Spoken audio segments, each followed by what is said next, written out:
Hello everyone, welcome to G5 MathSpot YouTube channel. இன்னைக்கு நாம் பார்க்க போற டாபிக் என்ன பாத்தீங்கன்னா relations. So before entering to this topic, சில basic concepts உங்களுக்கு தெரியுதா செக் பண்ணிக்கோங்க. Okay, set தெரியுமா? Can anyone say what is the definition of a set? Yes, set is a collection of well-defined objects. அதே போல அடுத்த கான்செப்ட் Cartesian product பார்த்தோமா? So what is Cartesian product? Cartesian product is a set of ordered elements. அதுவே Cartesian product of two sets அப்படின்னா it is a set of ordered pairs. சரிங்களா? Cartesian product of three sets அப்படின்னா it is a set of ordered triplets. சரிங்களா? So இப்போ இந்த ரெண்டு டெஃபினிஷனும் நீங்க கிளியரா இருந்துட்டீங்கன்னா ஈஸியா நம்ம இந்த third topic, that is relation குள்ள enter ஆயிரலாம். Are you clear with these two topics? If you're not clear, kindly go back and watch the first two videos so that you are clear with these two concepts. Okay, so in order to enter the concept relation, you must be thorough of what is set and what is Cartesian product. அதுக்கப்புறம் தான் என்ன வரும்? Relation. So in general, பொதுவாக relation அப்படின்னா என்ன? உறவு முறை தமிழ்ல டிரான்ஸ்லேட் பண்ணாதீங்க. ஓகே, உறவு முறை அப்படின்ட்டு. ஸோ ரிலேஷன் அப்படின்னா என்ன? What does it do? என்ன பண்ணுது? அது ரெண்டு பேரை இணைக்குது. ஆமாவா இல்லையா? ரிலேஷன் அப்படின்றது இட் கனெக்ட்ஸ் டூ பர்சன்ஸ். ஆமாவா இல்லையா? ஸோ அப்போ in general what does relation mean? It connects two persons. அது எப்படி கனெக்ட் பண்ணணும்னா கண்டிப்பாக there will be some condition இருக்கும். இப்போ நீயும் உங்கள் அம்மா வரீங்க, நீங்கள் ரெண்டு பேரும் யாரும் தெரியாது எங்களுக்கு. ரெண்டு பேரும் அம்மா பையனா என்னென்ன தெரியாது. பட் ரெண்டு பேரும் ரிலேஷன் அப்படின்றது எங்களுக்கு எப்படி தெரியும்? you will introduce, she is my mother and your mother will say he is my son. So that is how you are related அப்படின்றது எங்களுக்கு அப்போ தெரியும். ஸோ அப்போ ரிலேஷன் அப்படின்னாலே இட் கனெக்ட்ஸ் டூ பர்சன்ஸ், ரெண்டு பேரை கனெக்ட் பண்ணுது. ஆமாம் இல்லையா? ஸோ அதே போல் மேத்தமெட்டிக்ஸில் ரிலேஷன் அப்படின்னா என்ன பார்த்தீங்கன்னா connecting mathematical objects. That's all. Connecting mathematical objects. எப்படி இன் ஜென்ரலில் கனெக்டிங் பர்சன்ஸோ அதே போல் என்னது இங்கே மேத்தமெட்டிக்ஸில் connecting mathematical objects. So for example ஒரே ஒரு எக்ஸாம்பிள் சொல்கிறேன் பாருங்க. சப்போஸ் யூ காட் ஒரு 6 ஷேப்ஸ் இருக்குன்னு வச்சுக்கோங்க. Shape 1, shape 2, shape 3, shape 4, shape 5, shape 6. இப்போ வாட் இஸ் அ கண்டிஷன் அப்படின்னு பார்த்தீங்கன்னா இப்போ இதில் எந்தெந்த ஷேப்லாம் ரிலேட்டட் அப்படின்னு நமக்கு தெரியாது. அப்படி ரிலேட்டடாக இருக்கணும் அப்படின்னா என்ன கண்டிஷன் சாட்டிஸ்ஃபை பண்ணணும் அப்படின்னு பார்த்தீங்கன்னா the shapes of the area, the area of the shapes must be equal. அதாவது இந்த ஏரியா ஒரு ஷேப்போட ஏரியா இருக்குது பார்த்தீங்களா, பரப்பளவுன்னு சொல்லுவோம்ல, அது எப்படி இருக்கணும்? சமமாக இருக்கணும். அது பார்த்தீங்கன்னா சப்போஸ் உங்களுக்கு ஏரியாஸ் கொடுத்துக்குறாங்க. S1ஓட ஷேப் 1ஓட ஏரியா வந்து 15 சென்டிமீட்டர் ஸ்கொயர், ஷேப் 2 வந்து 16, ஷேப் 3 வந்து 15, ஷேப் 4 17, ஷேப் 5 வந்து 16 அண்ட் ஷேப் 6 வந்து 15 வச்சுக்கோங்க. இப்போ you have to go for the condition. What is the condition? Area must be equal. அதான் ரிலேட்டட். அப்போ S1ம் S3யும் S6ம் related. So S1, S3, S6 they are related. ஆமாம் இல்லையா? Because all these three shapes have the same area. அதே மாதிரி S2, S4, S5 என்னது? S2, S4, S5. ஸோ இது மூணு why they are equal, why they are related? Because those three have same area. sorry S4 வராது. Okay, S4 வந்து 17 இருக்குது. அப்போ S4 கிடையாது, only S5. S2 and S5 are related.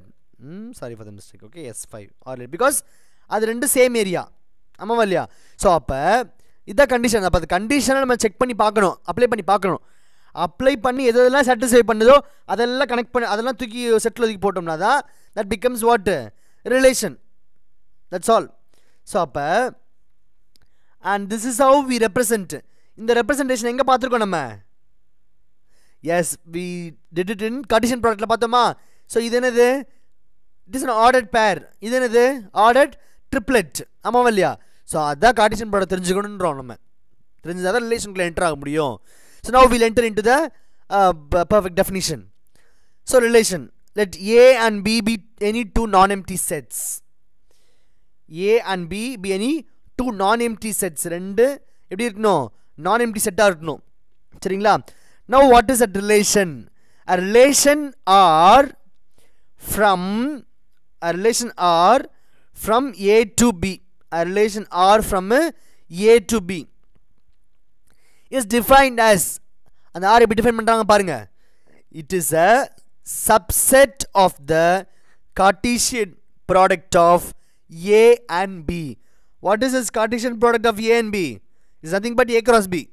ஆமாவா இல்லையா? So அப்ப it is a subset of A cross B. அப்போ relation R is a subset of A cross B. Now இது ஒரு எக்ஸாம்பிள் போட்டு பார்க்கலாம் பாருங்க. Suppose for example I have A 1, 2 and I have another set B that is 3, 4. Okay. Now relation and so now it is subset of A cross B. So no. Now let us find first A cross B கண்டுபிடிக்கலாம். A cross B. So A cross B என்ன வரும்? First 1, 3 அடுத்தது 1, 4. Next என்னது? 2, 3 அப்புறம் 2, 4. So the A cross B. Now what is the condition? R என்றது ஒரு condition. என்ன இந்த relation என்ன condition பாத்தீங்கன்னா the sum of A and B must be odd. அதாவது A and B must be odd. ரெண்டுத்தையும் கூட்டம்னா என்ன வரணும்? ஓகே, odd number வரணும். இது A எங்க இருக்குது? belongs to capital A. B எங்க இருக்கு? belongs to the set B. புரியுதுல? capital A capital B ன்றது செட். ஸோ அப்போ இங்கே பார்த்தீங்கன்னா ஃபர்ஸ்ட் எலிமெண்ட்ஸ் தான் என்னது? ஃபர்ஸ்ட் எலிமெண்ட்லாம் எதில் இருக்குது? ஏல இருக்குது. செகண்ட் எலிமெண்ட்லாம் எதில் இருக்குது? பியில் இருக்குது. ஸோ அப்போ இந்த ரெண்டுத்தையும் நம்ம ஆட் பண்ணா ஒரு நமக்கு ஆட் நம்பர் வரணும். ஸோ செக் பண்ணுங்க பார்க்கலாம். 1 in 3 ஆட் பண்ணா ஒரு நமக்கு 4, 1 in 4 ஆட் பண்ணால் 5, 2 in 3 ஆட் பண்ணால் 5, 2 in 4 ஆட் பண்ணால் 6. ஸோ இங்கே ஆட் நம்பர் எது? இது ரெண்டு மட்டும்தான். ஸோ அப்போ நம்ம எழுதும்போது ரிலேஷன் எழுதும்போது ஸோ என்னென்ன வரும் நமக்கு? 1, 4ம் அப்புறம் என்ன வரும்? 2, 3யும். பிகாஸ் இது ரெண்டு மட்டும் தான் அந்த கொடுத்துருக்க கண்டிஷன் சாட்டிஸ்ஃபை பண்ணிக்குது. அப்போ அதனால தான் திஸ் இஸ் ரிலேஷன். அப்போ இந்த ரிலேஷன் பார்த்தீங்கன்னா it is subset of A cross B. am I right or not? ஏன்னா இந்த ரெண்டு எலிமெண்ட் எங்கே இருக்குது? A cross Bல இருக்கா? that is why the relation is defined as the subset of the Cartesian product. Next we are here to learn types of relations: reflexive, symmetric and transitive. So for reflexive relation, symmetric relation, transitive relation. So before entering into that, let us take one non-empty set. Okay, let A be any non-empty set. சரிங்களா? Now I am defining a relation from A to A. I am defining a relation from A to that set itself. Okay, now this relation, இந்த ஒரு relation வந்து ரிஃப்ளெக்சிவாக இருக்கணும் அப்படின்னா என்ன நடக்கணும் பாருங்க. இந்த செட் ஏலேருந்து ஒரு எலிமெண்ட் எடுத்துக்கிறேன். ஃபார் எக்ஸாம்பிள் ஏ அப்படின்னு ஒரு எலிமெண்ட் எடுத்துக்கிறேன். A belongs to a. அப்படி ஒரு எலிமெண்ட் எடுக்கும்போது I must have a comma a belongs to R. அந்த ரிலேஷனில் என்ன இருக்கணும்? எனக்கு ஏ கமா ஏ இருக்கணும். Suppose I have another element B, B belongs to A. I must also have B comma B belongs to R. அப்படி இருந்ததுன்னா this relation is called reflexive relation. This relation is called reflexive. This has to be done for all the elements of the set, for all A belongs to A. அப்படின்னா என்ன அர்த்தம்? ஏல இருக்கிற எல்லா எலிமெண்ட்ஸுக்கும் satisfy ஆகணும். Suppose for example எனக்கு ஒரு set இருக்குது. A is equal to 1, 2, 3. புரியுதுங்களா? இப்போது ரிலேஷன்றது it's from A to A. Okay, so இப்போது நம்ம ரிஃப்ளெக்சிவாக இருக்கணும். அப்போ இந்த ரிலேஷன் ரிஃப்ளெக்சிவாக இருக்கணும் அப்படின்னு பார்த்தீங்கன்னா ஐ மஸ்ட் ஹேவ் இந்த ரிலேஷனில் 1, 1 இருக்கணும், 2, 2 இருக்கணும், அப்புறம் என்ன இருக்கணும்? 3, 3 இருக்கணும். இது எல்லாமே இருந்தால் தான் this relation is called what? Reflexive relation. Even if one does not exist also this is not reflexive. And in the same way symmetric, you are taking an element A and B belongs to A. ரெண்டு element எடுத்துக்கிறீங்க. Okay, A comma B belongs to A. And if you are able to find a pair A comma B belongs to R, and the relationல if you are able to find a pair A comma B, there should be also B, A A, B இருந்துச்சு அப்படின்னு பார்த்தீங்கன்னா, suppose for example you have 1, 2, இதே example எடுத்துக்கோங்க. 1, 2 இருக்குது அப்படின்னா உங்களுக்கு என்ன இருக்கணும், 2, 1 கண்டிப்பாக இருந்தாகணும். அப்படி இருந்துச்சுன்னா மட்டும்தான் this relation is called symmetric relation. புரியுது? இங்கே வந்து ஃபார் ஆல் கிடையாது, for any A, B, for any A, B. For all அப்படின்னா எல்லா எலமெண்ட்ஸுக்கும் இருக்கணும் அதோடைய பேர். லைக் 1, 2, 3னா 1, 1 இருக்கணும், 2, 2 இருக்கணும், 3, 3 இருக்கணும். பட் இந்த கேஸ் ஃபார் சிமெட்ரிக்கு நமக்கு அப்படி கிடையாது. For any A, B belongs to A, B அங்கே கொடுத்துருக்கானா பாரு, அப்போ கண்டிப்பாக B, A இருக்கான்னு செக் பண்ணு. சப்போஸ் உங்களுக்கு 1, 3 கொடுத்துருக்காங்க, அப்போ 3, 1 இருக்கான்னு பாரு. இருந்துச்சுன்னா தட் இஸ் சிமெட்ரிக். இல்லாத ஒன்றை பற்றி யோசிக்காத. நமக்கு 2, 3 கொடுக்கல, அப்போ அது சிமெட்ரிக் கிடையாதுன்னு யோசிக்காத. இருக்கிறதுக்கு பாரு, 1, 2 இருக்கா, ஸோ அப்போ 2, 1 இருக்கணும். 1, 3 இருக்கா, அப்போ 3, 1 இருக்கணும். அப்படி இருந்ததுன்னா இந்த ரிலேஷன் என்னது, சிமெட்ரிக். அதான் ஜென்ரலாக கொடுத்துக்கிறாங்க. A, B இருந்துச்சுன்னா என்ன இருக்கணும், B, A இருக்கணும்.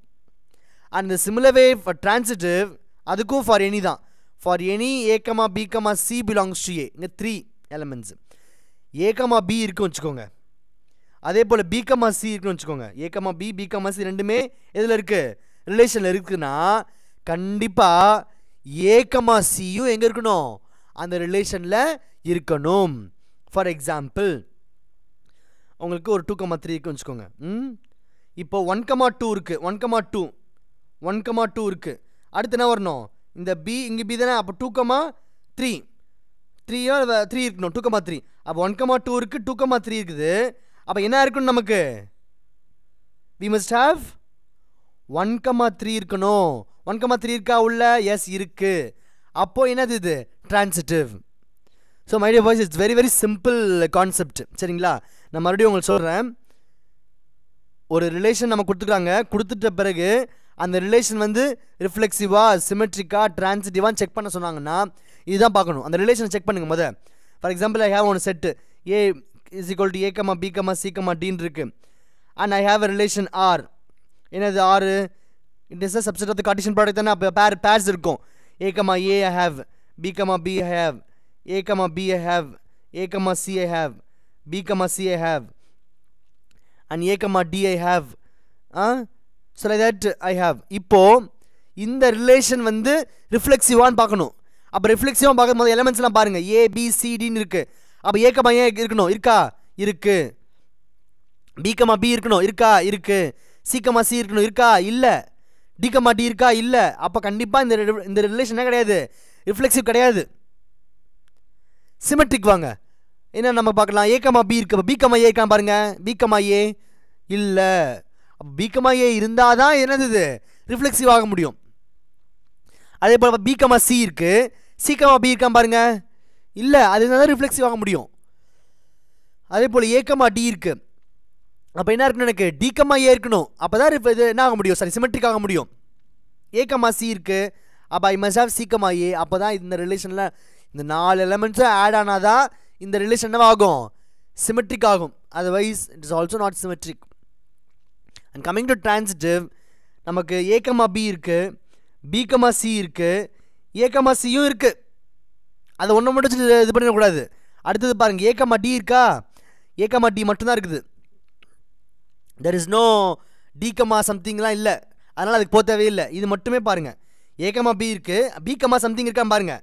S, we have B, C. அப்போ கண்டிப்பாக எனக்கு என்ன இருக்கணும், சி A, B இருக்குது, அப்புறம் B, C இருக்குது.